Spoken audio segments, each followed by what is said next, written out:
Hi, I'm Kit German, Senior Editor here at CNET.com. Today we're going to take a first look at the Apple iPhone 4. This, of course, is Apple's newest iPhone.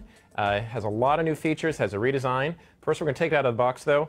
Just pop it off the top there, and there it is. So from the start, you see this is a very different iPhone in design. Take it off the lid there, and inside you have, of course, a small instruction sheet. You get the small wall plug that we've seen, normal USB cable, and the standard iPhone earbuds. So pretty standard as far as the box goes. Now, the iPhone 3G and 3GS merely were tweaks of that original iPhone's design. This is a lot different. It's flat on both the front and the back, so the nice thing is it doesn't wobble when you put it on the table anymore. When you compare it to the iPhone 3G that we have here, you'll see that it is a bit thinner. It's actually 25% thinner. Apple says this is the thinnest smartphone around. That certainly may be true for now, but the thin smartphone race changes constantly, so I don't think we'll hold that title for long. It does have glass on the front and on the back. I do notice that the back in particular attracts a lot of smudges and fingerprints that we didn't see on the previous phone, so you want to watch that. You'll see a metal band encircling the entire phone. It actually is a new antenna as well. You do see a couple of notches on the top, on the side, but Apple didn't say that this would improve call quality. They didn't actually promise that. Perhaps this redesign is an effort to make those things better. Some of the other changes you'll see is there's a new noise cancellation microphone here right on the top. That's next to the 3.5mm headset jack and the power switch. Here on the side, the SIM tray, which used to be on the top, has been moved to the side. Of course, that is a micro SIM slot. The volume rocker has been redesigned. It's now split volume buttons. A small change, but I like it actually. The silencer button has been revamped just a little bit, but you'd barely notice it. And down here on the bottom, you see that same 30-pin connector jack, the speaker, and the microphone. And of course, the home button is completely the same.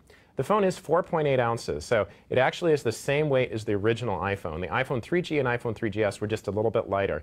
You don't really notice it. It definitely is smaller, though, and I noticed that immediately taken out of the box. It is a bit narrower and measured across the front face, and I already told you that it is thinner. I do think that when I look at it alone, it certainly looks small, and of course, you particularly notice it when you put the phones side by side.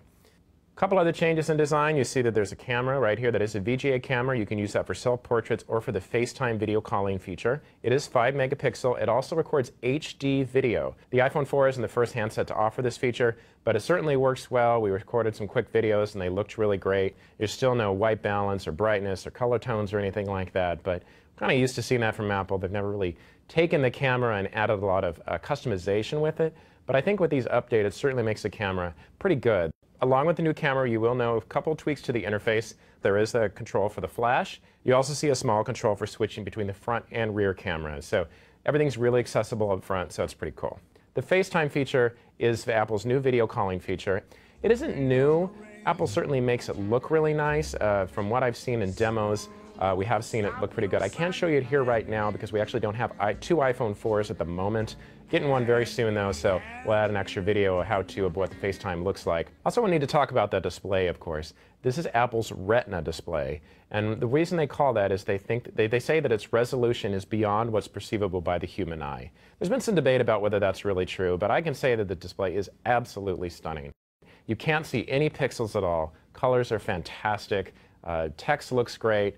Websites, photos, videos, everything I was looking at was really, really great. When you put it next to you really need to zoom in to see it, but you do see a definite difference there. Apple certainly stepped up the display and made something that's really competitive, so I was glad to see that. The iPhone 4 does have a new processor, and from the start I can tell you that it was completely faster. Doing anything, opening apps, going between menus, especially that camera shutter actually, that was really, really quick. But this phone is certainly faster than what we've seen before.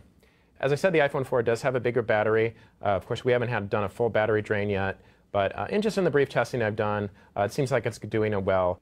With the multitasking that we saw with iOS 4, there of course is the concern that that will put a drain on the battery faster. The way Apple designed multitasking, they say that it isn't going to do that, and I haven't found anything yet, but it's always nice to see a bigger battery, so certainly welcome those. Of course, feature-wise, the iPhone 4 brings a lot of things, and with the added iOS 4, it brings even more. I won't get into the iOS 4 changes here, but if you want to learn more about the iOS 4 changes, I did a first look at the iOS 4, so you can check that out. On the whole, this is the biggest upgrade to the iPhone since the iPhone 3G. I think we took them independently. If you took the iPhone 4, you took the iOS 4, you took those independently, they'd be great, but when you add them together, you really come with a compelling, sleek, and really nice device. Of course, there are so many great smartphones out there, so I'm not going to say that it's the best, because to do that would really ignore so many smartphones and how fast the technology world develops. if you're an iPhone fan, and if you like what Apple has designed as a smartphone experience, this is a great phone. I'm Ken Sherman, and this is the Apple iPhone 4.